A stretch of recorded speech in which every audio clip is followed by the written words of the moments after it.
നടന്ന ഈ വലിയൊരു കൊലപാതകത്തെ കുറിച്ച് എന്താണ് പറയാനുള്ളത്? ഞാനത് പറയാം. അപ്പം ഇത് പറയുമ്പോൾ എൻ്റെ വീടിനെ കുറിച്ച് ആദ്യം ഞാൻ പറയും. എൻ്റെ വീട്ടിൽ 4 മക്കളും അപ്പനും അമ്മയും. അന്ന് എല്ലാ ദിവസവും ഇവർക്ക് പണിയൊന്നുമില്ല. അപ്പോൾ ഞങ്ങൾക്ക് സാധനങ്ങൾ തരാനുള്ള കഴിവ് കുറവാണ്. അപ്പോൾ ഞങ്ങൾ അതുകൊണ്ട് ഇന്നത്തെ തലമുറ ചെയ്യണമെന്ന് വെച്ചാൽ ചെറിയ കുടുംബമായി മക്കളെ എല്ലാ സൗകര്യങ്ങളും കൊടുത്ത് അവർ ചെയ്യുന്ന ശരിക്ക് മാത്രമല്ല തെറ്റിനും സപ്പോർട്ട് ചെയ്ത്. ഇവൻ്റെ കേസ് പറഞ്ഞാൽ ഇവൻ ചെറിയ ചെറിയ തെറ്റുകൾ ചെയ്ത് വന്നപ്പോൾ ഇവനെ സംരക്ഷിക്കാൻ വേണ്ടി ഇവൻ്റെ മെൻ്റൽ സർട്ടിഫിക്കറ്റ് എടുത്ത് ഇവർ വെച്ച് അവസാനം ഇവൻ വലിയ തെറ്റിൽ വന്ന് 28 വയസ്സ് വരെ ആയി.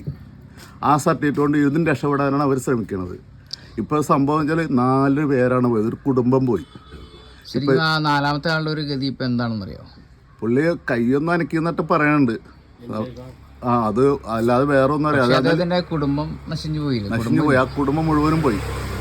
ആ 2 പിള്ളേര് അവർ വളർന്നു വരുമ്പോൾ എന്തായിരിക്കും അവരുടെ മെന്റൽ മാനസികമായിട്ട് വളരെയധികം വ്യത്യസ്തതകൾ വന്നിട്ടുണ്ടാവും. കാരണം ആ ഒരു കൊലപാതകം നേരിൽ കണ്ടതാണ്. ഇത് സിനിമ ഒന്നുമല്ലല്ലോ. ഇവന് എന്നിട്ട് ഇത് കഴിഞ്ഞിട്ട് ഇവൻ ബലസല്ലേ? അതെ, വളരെ മൃഗീയമായ രീതിയിലുള്ള കൊലപാതകം നടത്തിയിട്ടും വീണ്ടും പോലീസ് ജീപ്പുകളിലൂടെ സഞ്ചരിക്കുമ്പോൾ അവന്റെ മുഖത്തുണ്ടാവുന്ന ഭാവം ശരിക്കും ഇപ്പോഴൊരു ക്രിമിനൽ രൂപം തന്നെയാണ്. ഒട്ടും തന്നെ ഒരു വ്യത്യസ്തകളും കാണുന്നില്ല. അതാണ് അവൻ ഒരിക്കലും ഇവനെ വിടരുത്. ഇവനെ ശരിക്കും ഉണ്ടല്ല വിചാരണ കൂടാതെയാണ് കൊല്ലേണ്ടത്. ശരിക്കും അന്യ സംസ്ഥാനങ്ങളിൽ ചെയ്യുന്ന ഒരു ശിക്ഷയുണ്ടല്ലോ, അതിനോട് യോജിക്കുന്നുണ്ടോ? അന്യ സംസ്ഥാനങ്ങളിൽ ഇതുപോലെ തന്നെ മറ്റേ പോലീസുകാരൊക്കെ ഇങ്ങനത്തെ ഉള്ള ആൾക്കാരെ ഓടിച്ചിട്ട് വെടിവെക്കും. അപ്പം അതുപോലെയൊക്കെയാണ് ചെയ്യേണ്ടത്.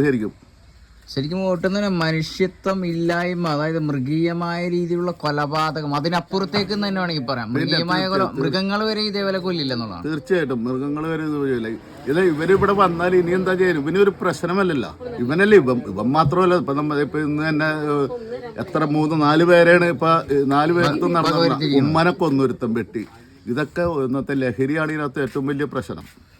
ശരിക്കും ഓരോ കൊലപാതകങ്ങളിലും ഓരോ കുടുംബ പ്രശ്നങ്ങളിലും ഇപ്പോൾ ലഹരി ഒരു വലിയൊരു കാര്യം തന്നെയാണ് ഉണ്ടാക്കുന്നത്. അതിനെക്കുറിച്ച് എന്താണ് പറയുന്നത്?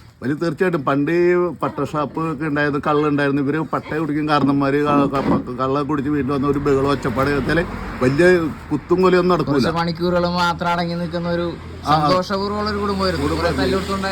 ഇവർ കുഴപ്പക്കാരല്ല.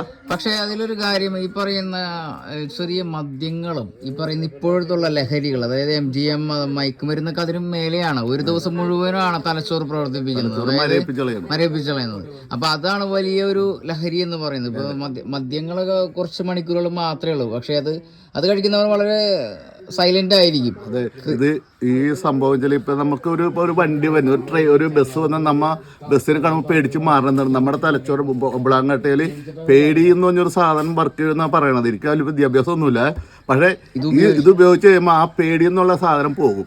അവർ ആ ബസ്സിനും വേണ്ടി നെഞ്ചോണ്ട് ഇടിച്ച് നിർത്താൻ നോക്കും. അത് തന്നെയാണ് ഇവിടെ സംഭവിച്ചേക്കുന്നത്. അവനൊന്നും ഒരു പ്രശ്നമല്ല. ശരിക്കും മാനസിക രോഗത്തിന്റെ ഒരു സർട്ടിഫിക്കറ്റ് വെച്ചിട്ടാണോ ഈ ഒരു ക്രൈം നടത്താനുള്ള പല കാര്യങ്ങളും ചെയ്തിരിക്കുന്നത്? അല്ല, അവന് മാനസികമായിട്ട് പ്രശ്നമില്ലെന്ന് ഇപ്പൊ പോലീസ് സ്ഥിരീകരിച്ചു കഴിഞ്ഞല്ല. അപ്പൊ അതുമ തുടങ്ങി ആദ്യമേ ഇവന് മാനസികമില്ല. ഇവനെ സംരക്ഷിക്കാൻ വേണ്ടിയാണ് ഈ സർട്ടിഫിക്കറ്റ് വാങ്ങിച്ചു വെച്ചേക്കണത്.